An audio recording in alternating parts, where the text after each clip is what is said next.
Rock Solid Radio wants to thank Casey's Outdoor Solutions. Casey's is a premier garden center and gift shop located in Lawrenceburg, Indiana. They offer a wide selection of high-quality plants, landscaping materials, and home decor. They do amazing high-quality work and can help you transform your indoor and outdoor living spaces into something beautiful. So stop by Casey's Outdoor Solutions today and let them know you appreciate their support for Rock Solid Radio. Visit Casey's today at 21481 State Line Road, Lawrenceburg, Indiana. Welcome to Rock Solid Radio. I'm Linda Hutchinson, sitting here with my husband, who has a very strange grin on your face. If you're watching video, I'm not sure what's this grin about. Well, I am just looking at you, getting ready to see how red your face is going to get today. Look at you. You're going to blush today, aren't you? Maybe we should just clear up the conversation. Merrill's grin. If you're listening, you're going to have to tune in via YouTube because this grin of yours is... What are we doing on this show that they need YouTube? Merrill's grin is because today we're talking about intimacy. Oh, sex. Sex. Which is exactly what we're talking about. Whoa. How you jumped to that. That's why you said YouTube. Yeah, well, no. No, wait, that's a whole... No, we can't do that, honey. Yeah. That would be wrong. Where to begin? So, anyway. See, you're flustered. We're getting flustered. We're getting ahead of ourselves here. Before we jump into that topic of intimacy in marriage, which, yes, we are going to be talking about sex, we might have to do a disclaimer, hun, that if you have small children that are around listening, we're not getting graphic, but we are talking about sensitive issues here. Yeah. So this is going to be a show that in particular is for husbands and wives. Yes. We are going to talk about the importance of intimacy. We're going to get into a whole lot of the reasons why it's important. With the work that we do at Rock Solid Families as marriage and family coaches, it is definitely the level of intimacy is a barometer that we oftentimes refer to on not just how the sex life is going, but how the relationship's going. Yeah. And it actually is a good symptom indicator in terms of how the relationship's going. So we are going to get into that a little bit and talk about, going beyond treating the symptoms, how do we get to the core of the problem? So that's where we're going today. Yeah. Your kids will probably go, get a room. I mean, that's stupid. Actually, we love it when our kids say that.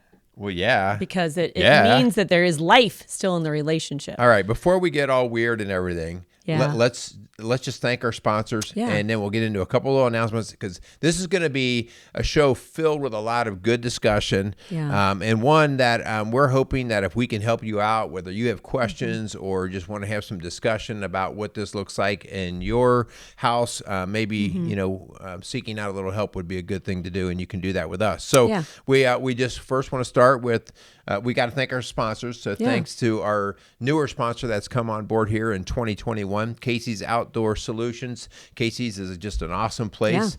You can check his place out over in Bright, Indiana. And man, our one of our longtime sponsors, Maxwell Construction. Yeah. And so we want to continue to thank those guys in 2021 for all they do. You know what they is so cool? They believe in the importance of keeping families together. And both of these guys are sponsoring, not really thinking it's going to do a ton in terms of bringing people in their door. But both of them have said it's not about that. It's about helping our community. And so for that reason, we want to say thanks, guys. Yeah, and this is our second video podcast. So if you've been following us on Rock Solid Radio on all your podcast platforms, you want to check us out on YouTube.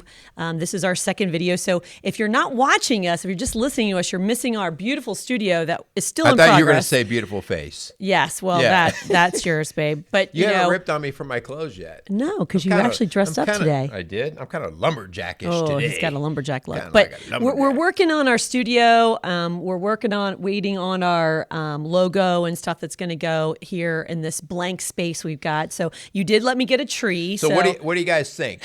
Do we need a tree in the studio? Yeah. Or not? Well, you need some kind of greenery. Everybody knows that. Like just a little bit of breaking it up. Kyle doesn't think so. Oh, that's strong dads. Me and Kyle don't need no greenery. And again, if you haven't tuned in, Strong Dads is our other podcast that Rock Solid Families sponsors, and we have gone in a video format for that. For you guys have too, you and Kyle Crawford. So please subscribe to our YouTube channel. We actually have 3 YouTube channels now. Yeah. Rock Solid Families that has some material and resources on it, but then we also have heard the experts say we needed to have a separate channel for Rock Solid Radio and then Strong Dads. So subscribe to all 3. We'd love to have you there. So Rock Solid Radio, Strong Dads, and Rock Solid Families. Yeah. And so the podcast or YouTube versions, of course, are going to be on the name of the show, Rock Solid Radio or Strong Dads. So please help us out with that. You know, the biggest part of this is not just you subscribing, but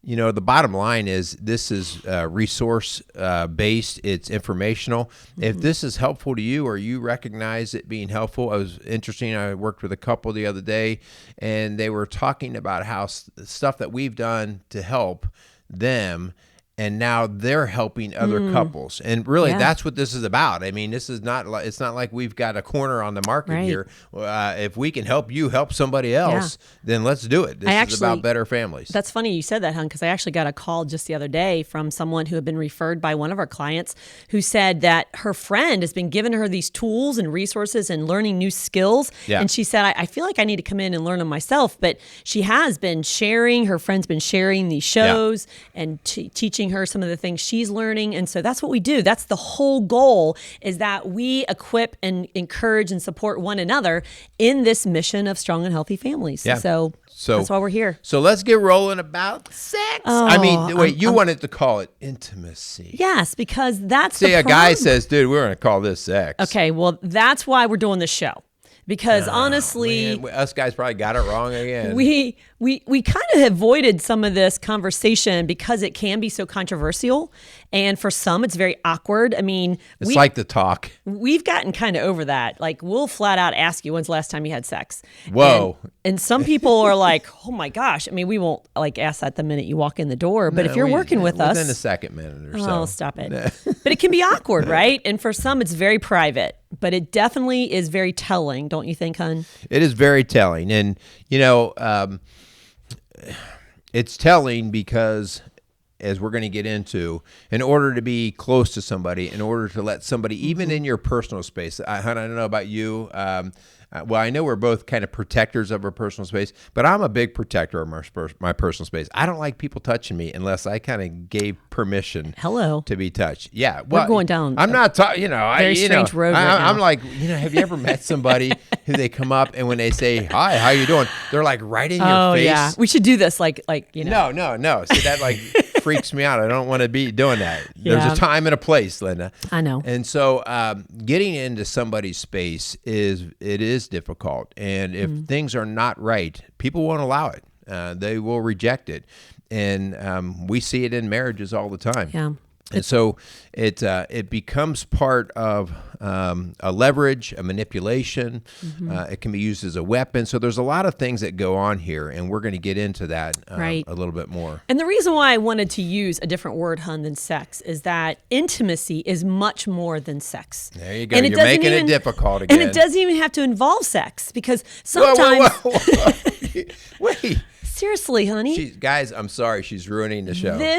This is the reality, and a lot of people, not a lot of people, but some people's married world is that sex is no longer an option. Whether there is, and you mentioned it earlier in another show, of just about if there's physical reasons. Right. And so it doesn't have to be sex. Not saying we don't want sex in the marriage, but it is often one of the presenting problems if there's not physical intimacy, is what we're going to be talking about. And so it's a huge, great indicator. But, Google defines intimacy as close familiarity and friendship and closeness. Okay. So the term closeness, but when we get into our relationships, we kind of break it down and talk about the different types, and that's what we're going to get into a little bit here initially here. there is the physical intimacy, so the getting close physically. Yeah. And again, we're going to generalize a little bit, and we might be off for your particular relationship because not everybody follows the exact same role in this. But generally speaking, and research shows this, guys are more wired towards seeking physical intimacy. Okay. Well, yeah, a little contact. Never hurt anybody. Contact sport, And so that's the physical side. You better explain your side because I'll screw that up. Yeah. Well, and here's the part of intimacy that, generally speaking, women desire an emotional connection with their husband, that closeness, feeling cared for, feeling valued. We have seen it flip, right? Yeah. We've seen the woman that's the pursuer and the desired one for more physical intimacy, and the guy's like, I want you to talk about my feelings. But that's rare. Yeah, that's really weird. That's rare. Stop it. No, I'm sorry. But when both people are not connecting in an intimate way, then you have a problem. And it's only a matter of time, hon, before really trouble comes in the marriage. So working the two types of intimacy that we're talking right now, and there's actually a third part that is really going to help complete what we're talking about as a faith-based marriage. But what happens when I don't feel, in my case, physically like the intimacy for me physically is not happening, and hun, when you feel like I'm just sort of neglecting your emotional side, then we'll just use the word sex. Then sex becomes that manipulation tool. Yeah. It can become a lever. It can become abusive. It can become authoritative. It can be controlling. There's lots of things that it becomes, and I think, we see this all the time, not like just once in a while. And even in healthy marriages. So you can have a healthy marriage, but if one of you is hurting, and I'll say more so that we see it on the emotional side. I mean, you could have had a healthy marriage, but all of a sudden, something emotionally is kind of hurting one of the people in the marriage.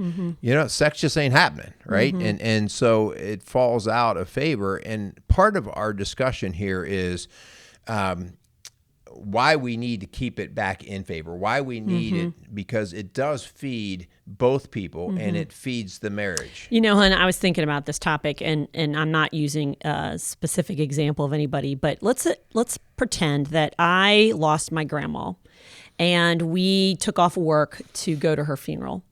And I am just an emotional wreck. I'm just... I'm devastated, I'm heartbroken, and you, on the other hand, are all excited about being off work together and the kids are at school. And so your thoughts are, hey, after the funeral, we can have some sex.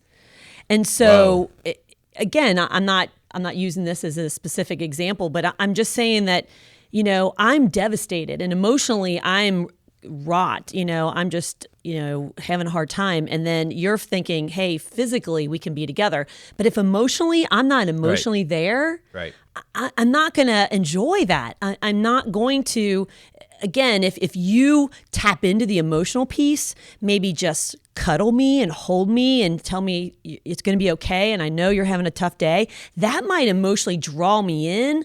But if you're like, hey, hun, we got time, it's not going to go over well.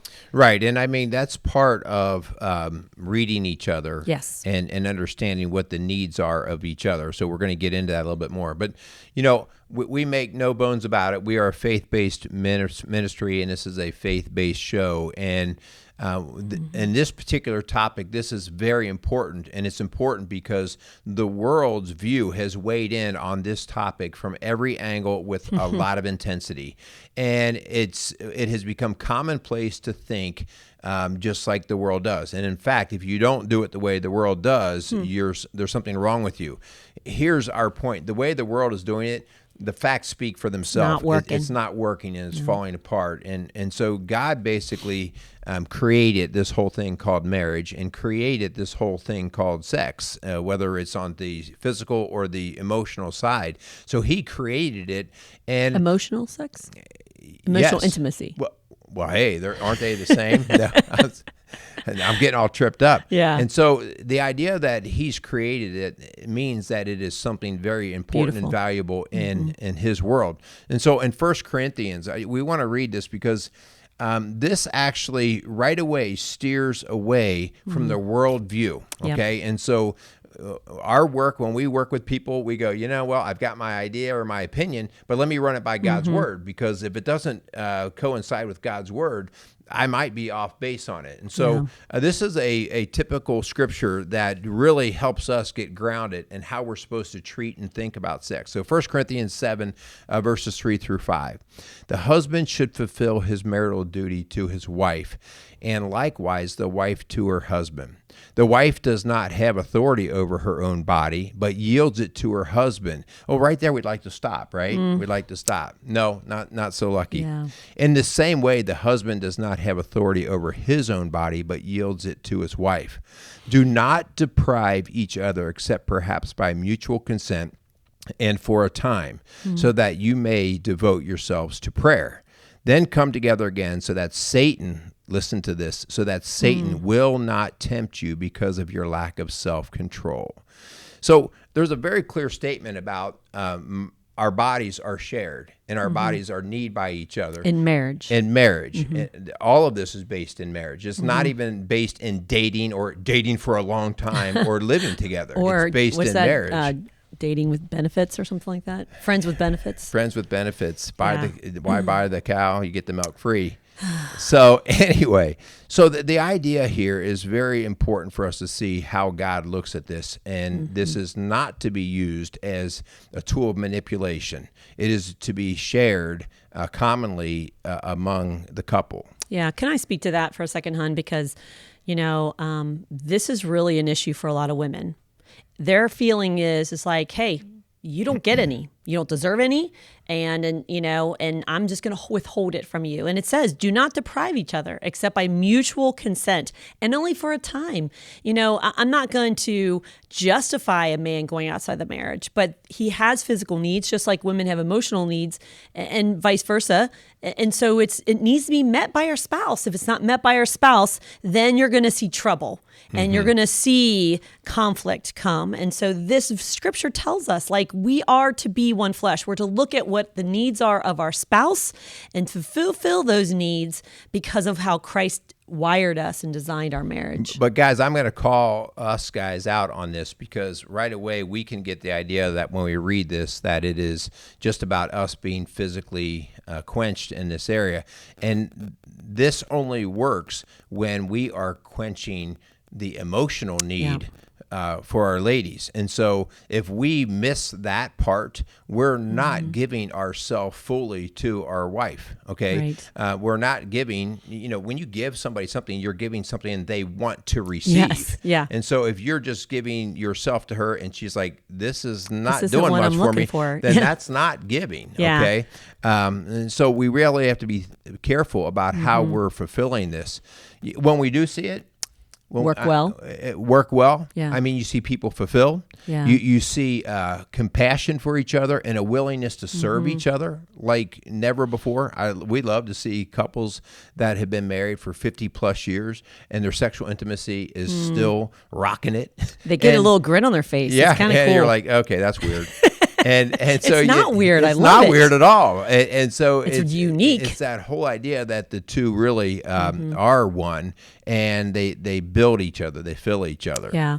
And early on, hon, I don't think I got this. I don't think I realized that I needed to be emotionally prepared to give you what you needed. And I was a stay-at-home mom with little kids. I was babysitting more little kids. And so by the time you got home, I didn't really have a whole lot left. Right. And so I needed to make changes in my schedule, in my priorities, to make sure that I had something left for you. And you had to help me. You maybe had to let me go take a nap while you cook dinner, or, let me go sit and read while you put the kids to bed, because then I could have something left for you.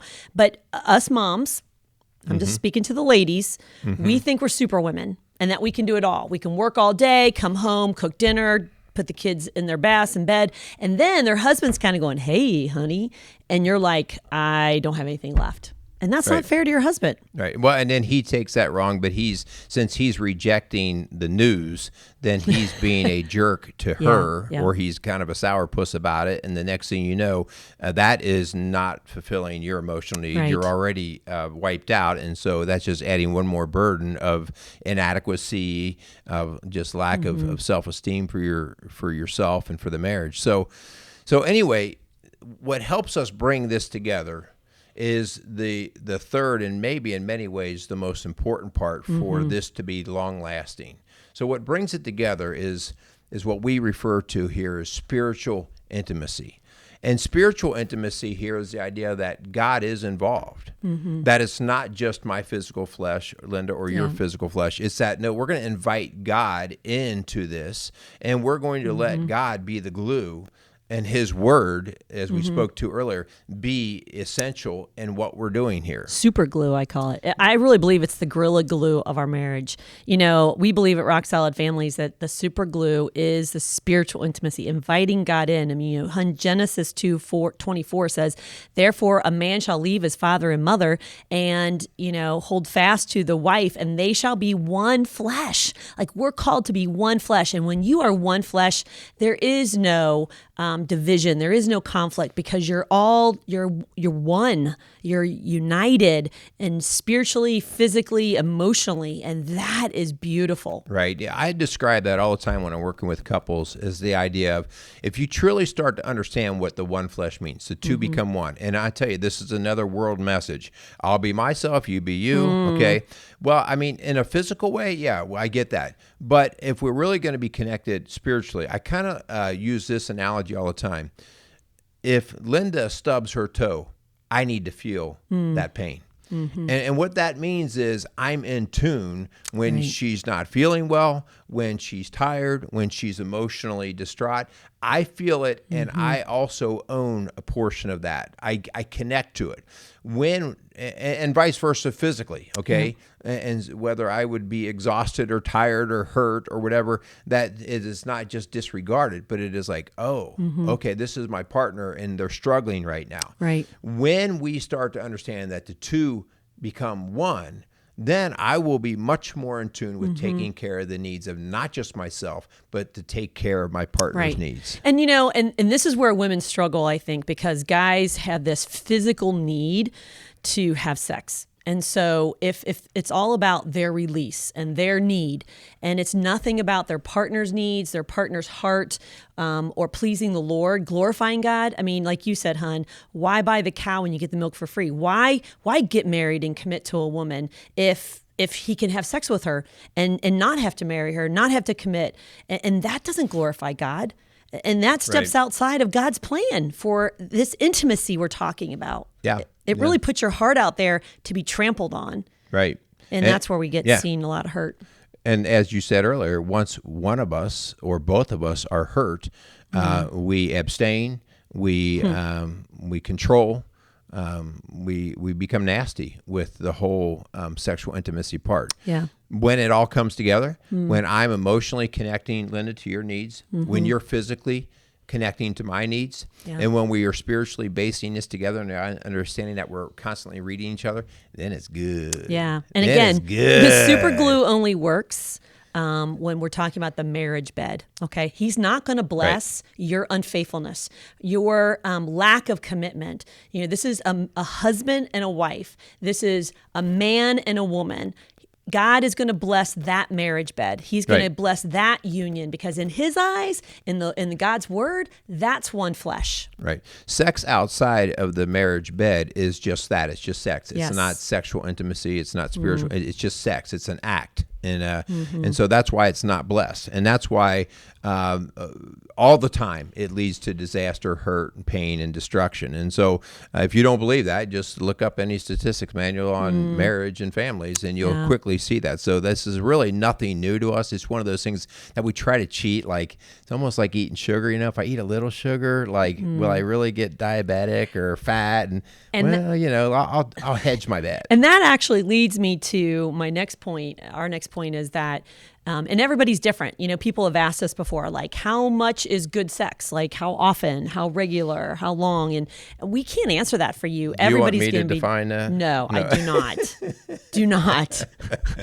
Guys, I almost had my chance right Holy there. cow. I'm getting red.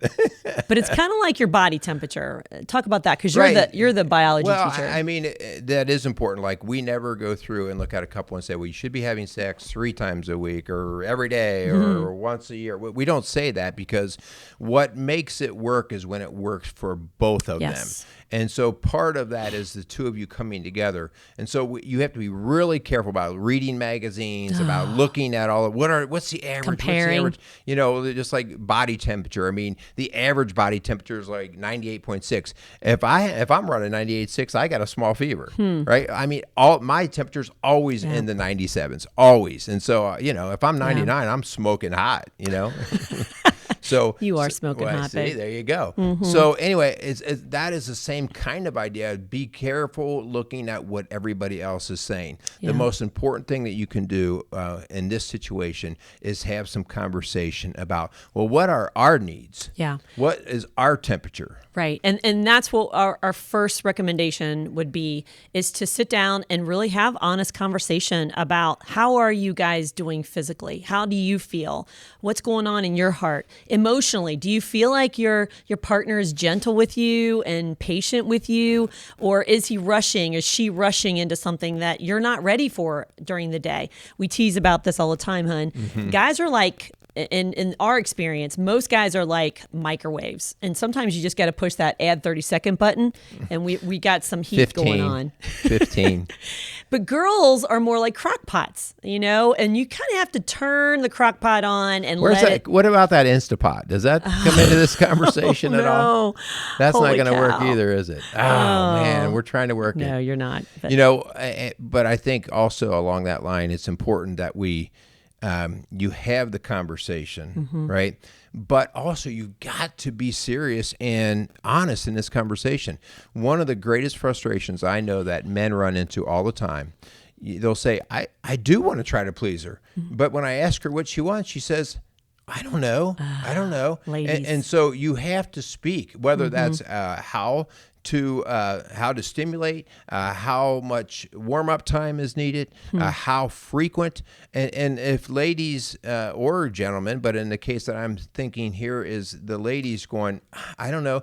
Well, saying that because you don't want to disappoint him, or maybe because you just don't know, only leads to greater frustration. So if he's going to ask you, well, how can I help? Man, you got to be thinking. You got to help him help you. I mean, like I said, most guys, especially early on in a marriage, really want to help. They want some guidelines. It's when they've gone just sort of absent for so long that they go, I don't know, whatever. I don't know what else I can do. And I think this is a good time, hun, to put a disclaimer in here, because we've worked with a lot of folks who have some abuse in their past, sexual abuse, some trauma. And so the husband will come to the relationship, and I'm speaking obviously from the female point of it, and something the husband does triggers a memory. Something in the past that they forgot all about, or they thought they had gotten over. And wow, that husband is like, where did that come from? Why are you pushing me away? Why are you upset with me? Why are you yelling? And it has nothing to do with the husband. And so I would just really encourage you, if you are having intimacy issues, especially in the physical intimacy, ladies, if maybe there's some suppressed memories, maybe there is trauma you've never worked through, I really recommend call us at Rock Solid Families, get some professional help, because there is something better on the other side. Okay, you don't have to say, can't ever have sex because of what happened to me in the past, but it is going to probably mean some changes for the husband, some patience on his part, right? Because there are things in her past that are really hurting. Another thing that we will always try to help couples with when we're struggling in this area is the idea of, you have to recognize the direction that you come at this sexual intimacy thing. You have to recognize somewhat of maybe how you experience sex, how your selfish nature. Like, I can't see things through your eyes, or I can't experience things physically through you. So if I only think about my way on this, I will only be seeking to please me. Yeah. And so you have to understand how your selfishness drives you, especially in the sexual act. And backing away from that and having like this conversation that we're talking about and allowing me to ask, okay, so what would drive you, Linda? What would help you? And starting to think a little bit of how I can help serve that need opens up a whole new door. Yeah. And so, also physical intimacy is a byproduct of a healthy relationship. And so if there's trust issues, if there's been some betrayal or some miscommunication that has left you feeling like you don't know their intentions, those matter. And so it's going to affect you in the bedroom. And so maybe there has been somebody stepping outside the marriage. Maybe there has been some questions about their integrity. That's going to affect every area, emotionally, spiritually, physically. Yeah, I think this is huge, hon. I mean, especially, it only takes one time that trust is broken. It only takes a show of ill intent one time. And a lot of times the ill intent is not necessarily mean. It's that, I know you're just in this for yourself. Yeah. Your intentions Sometimes are just rough. self-driven. Yeah. And so trust is huge. If you, especially in the sake of going outside of the marriage at a time and then trying to come back, you're going to have to work that process. And we did an entire show on rebuilding trust. Yeah. And there is no magic formula to that. It is hard work, but you have to understand how you got there, and then step by step start to work it back. So trust is huge, especially when you're talking about intimacy. But ladies, I'm just going to remind you what Merrill said earlier, and it goes for us ladies. We cannot use sex as a pawn. We cannot hold it against them and dangle it in front of them like a carrot that we take away and give to them when we feel it's right. That's unfair. The Bible says that our bodies are not our own, that we are to share and be one flesh. And so we cannot withhold that, thinking that it's okay because we're mad at them. Every day we're mad at them, we're withholding those things. Yes, resolve those issues emotionally, but physically you need to come together on a regular basis. So, Hun, I'm going to just kind of stall over this question a little bit because I see the lady's question right now. Yeah. What if I'm not in the mood?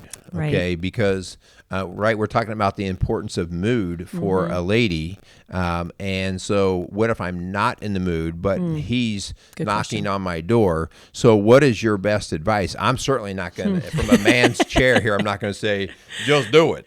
That's not probably going to work from my chair. That's a great question. And But you could say that. You hear that old saying all the time about, I have a headache or I'm tired, or I've had a long day. Those things work once in a while if that's really the case. But ladies, you cannot have a headache every day. You cannot be going through your cycle every day. Like, those cannot be ongoing excuses why you're not physically intimate. Right. And so I have a thing. I know that you will respect my headache or my long day if I initiate more on the days that I have the emotional strength to be intimate with you. And so, ladies, I'm just telling you, if you initiate regularly, they'll wait for you. In the most cases, a good-willed man will wait for you on the days that it does work for you because he knows you need to be physically and emotionally connected with him. Yeah, we talk a lot of times about making love deposits. And so, if we've been good to each other, we will be much more patient when things aren't quite going well. So being good to each other, even when we're not even talking about sex, goes a long way, especially in helping us get through these times. Yeah. Hun, let's talk about the idea of the Christ-centered marriage. Okay. Yeah. Again, this is another thing that we've allowed to just be pushed off to the side, and the more you kind of tap into the model that God created, and the example that is used is Christ is oftentimes referred to as the bridegroom, which with the church being the bride. The church is us. Yeah, the people, the church, right? And so Christ has a type of role that he plays, and the church has a type of role, it being the bridegroom and the bride. And so when you look at that as the model as to how we are to operate, if we can function that way, I mean, Christ was sacrificial, okay? And so as a bridegroom, as the man, I am called to be sacrificial. That means doing things that I don't always want to do. That means being patient. That means sacrificing and putting it out there. We oftentimes talk about the idea that men are kind of designed to die to protect. Okay, I will die for you. And not that a lady couldn't die for their family. I mean, I can definitely see ladies that would die for their children, but you don't often hear that a lady would say, I would die for my husband. But that phrase is used frequently, and it's used that way because men are designed that way, that we ultimately carry that burden. Protector. Okay, so that's the Christ side of it. The bride side of it is to totally honor and respect him and his position. And give yourself to him. And give yourself freely to him. And we are to do that. And as church members, just think about how we actually live our spiritual life a lot of times. Well, I'm going to give Jesus a little bit. Yeah. I kind of believe in him. Yeah. I kind of am a little bit of a Jesus follower. I kind of buy some of his words. Right. And he says, no. Right. I need all of you, and I will give all of me. Yeah. And so we kind of want you to think about these three pieces of the intimacy triangle like this. Physical intimacy, like we said, is usually what the man desires more of. It can be the opposite, but usually the men. And then the women, this emotional intimacy. And what we find is when we take those two and we draw those in and let Christ be the center and bringing us closer and closer to one flesh, we find that spiritual intimacy that just brings us into oneness. And it is so beautiful, and it is so strong in building our marriage to what God created it to be, what Christ gave us as his model. I love it. Yeah, good stuff. Okay, so we're going to run through, we always have a challenge, but our challenge this time, I'm going to highly recommend that you get a piece of paper, a pen or something, because not only are we going to give you a challenge, but we're going to give you a step-by-step kind of sequence of things that you can go through to start. Now, it may seem very mechanical at first, but we talk about this all the time. If you've got bad habits, the only way to break them is to start with very step-by-step mechanical processes until they become natural. And so we want to walk through and say, okay, here are some steps that you can use to get your relationship right so that your sexual intimacy will be healthy. Yeah.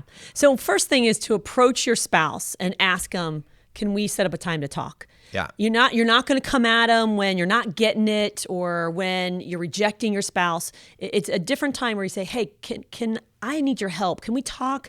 Because I really want to know, how can I meet your needs better? Like, what is it that you need from me? That just really brings down the defenses, I think, instead of like, you're not giving me what I need and I need more of this. That just pushes them away. Yeah. If you say, how can I help and meet your needs? Yeah, avoiding the confrontation and the defensiveness. Yeah. So the next thing too is, if I'm going to go that far to ask for help, then I this is not a joke time. This is a serious time. So set apart a time of no distractions, okay? And no kids around, no screens around. Yeah. I would even recommend that we're not just driving. Sometimes we have a good conversation when we're driving, but sometimes we can be just distracted enough. And so, coming around a table as such. And I wouldn't do a restaurant, especially when you're talking about sex. Yeah. And, no, I'm keeping the waiter's like, oh, I'll be back. I'll have another drink, please. Yeah, especially if he gets emotional, because sometimes ladies, they don't feel comfortable talking about it, period, let alone in public. Right. So the second thing was to set up the actual time and make it protected. Yeah. Right. What's the third thing? So I think when you sit down and talk with your spouse, you need to give them permission to be honest. I really do want to know and not interrupt. Let them speak and don't try to correct or justify or rationalize what you do or what you don't do. Just listen. Yeah. Yeah. And giving them permission that I can speak honestly, I think is so huge. Okay. Yeah. And then when you do talk, all right, once I know I have permission from Linda, like she says, no, I want you to be honest. Tell me everything you need to tell me. Then I have to be really, really, really careful with making broad statements like, I'm just not happy. Or that's like fingernails on a blackboard. Never works. No, I have to be specific. Yeah. Like, I have to hear things like, you never hold my hand. You don't hold my hand, or I feel rejected every time I pursue you.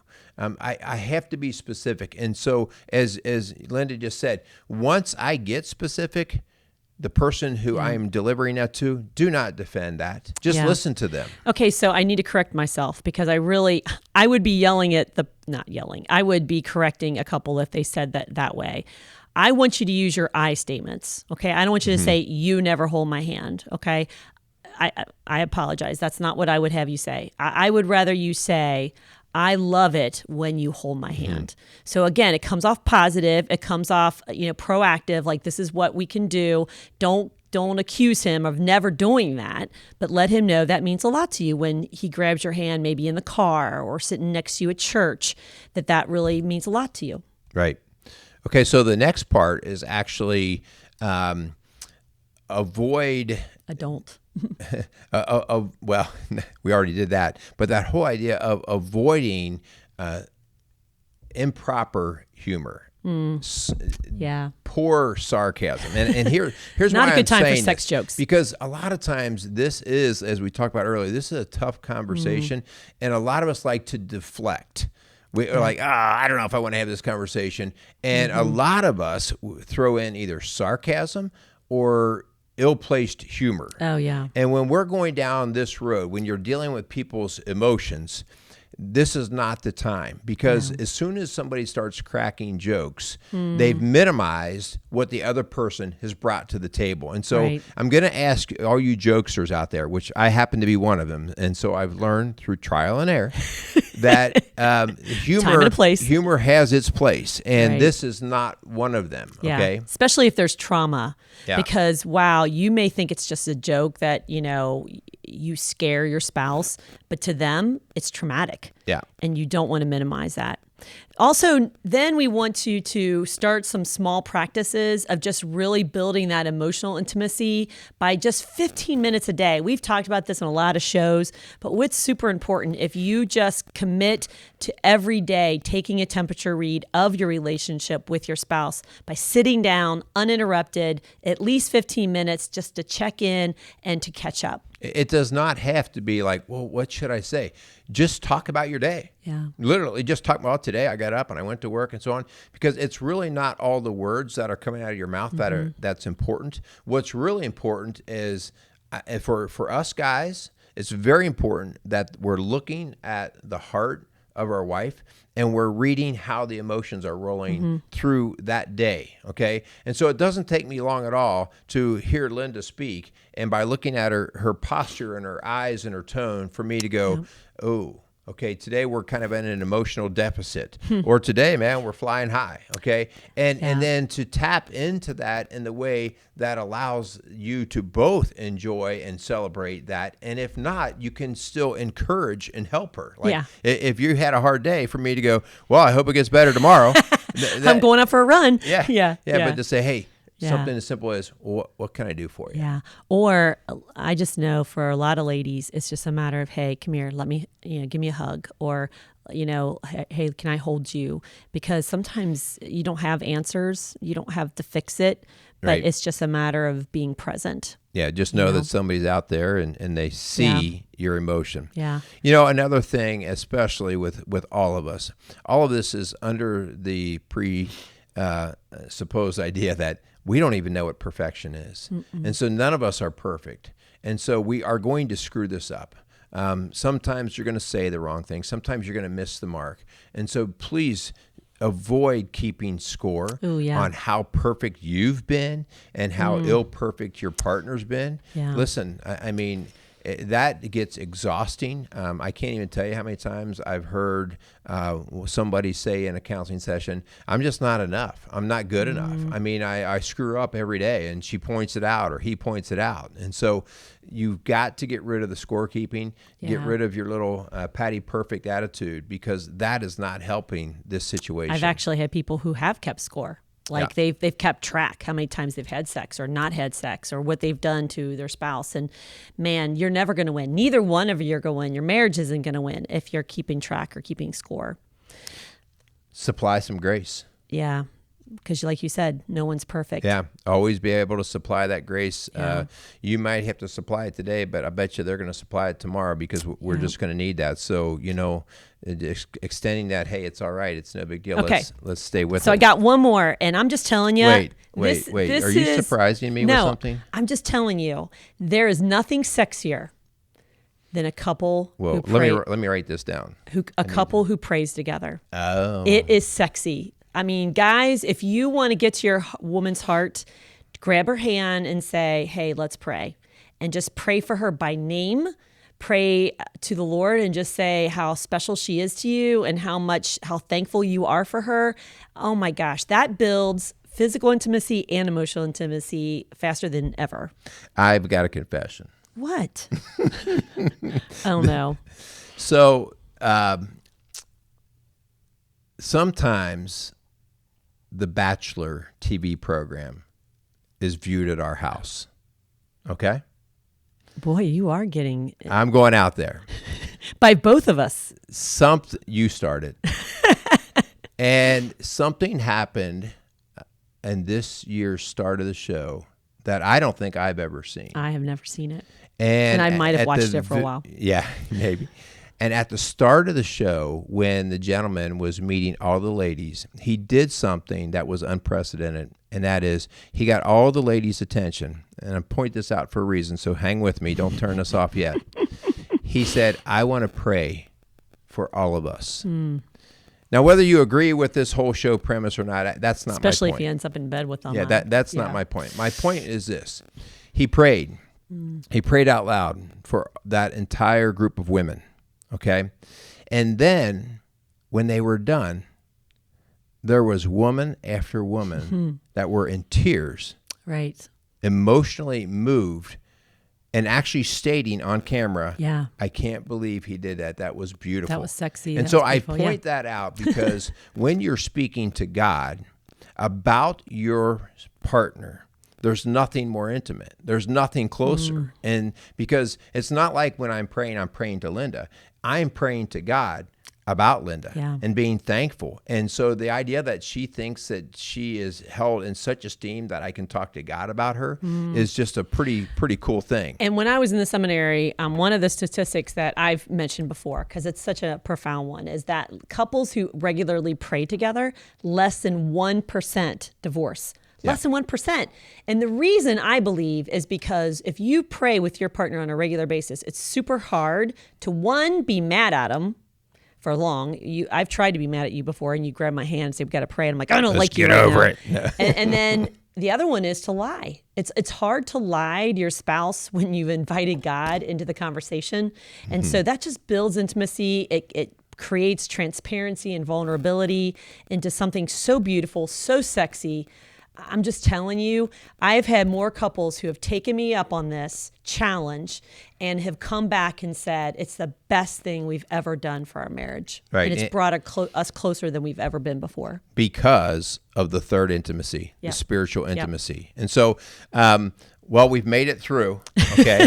we made it through. We started off with a little bit of joke, but the reason, Linda and I talked a lot about doing a show like this, and because we see the frequency of the problem. And, this is not something that needs to be difficult. God designed it to be beautiful and essential.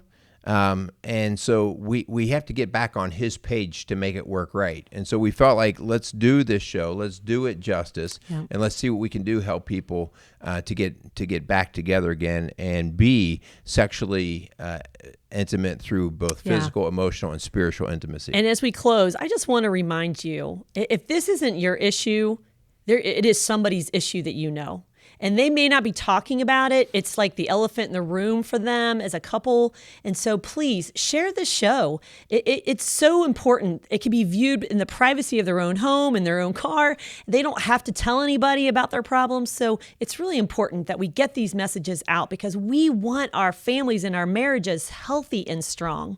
All right. Very good. We are going to close things out. Again, if you like the show, share it. Give us a 5-star rating. Subscribe to all of our channels, whether it's on YouTube or any of the other hosting platforms. We want to say thank you to Maxwell Construction and to Casey Outdoor Solutions for believing that families are important and marriages are important. And so we just want to say thanks to all of you guys. So, hon, do your final thing here. Yeah. Whether you're watching online on YouTube or listening to us on our podcast platforms, thank you. Thank you for watching and listening to Rock Solid Radio, building a stronger community, one family at a time. Make it a great day.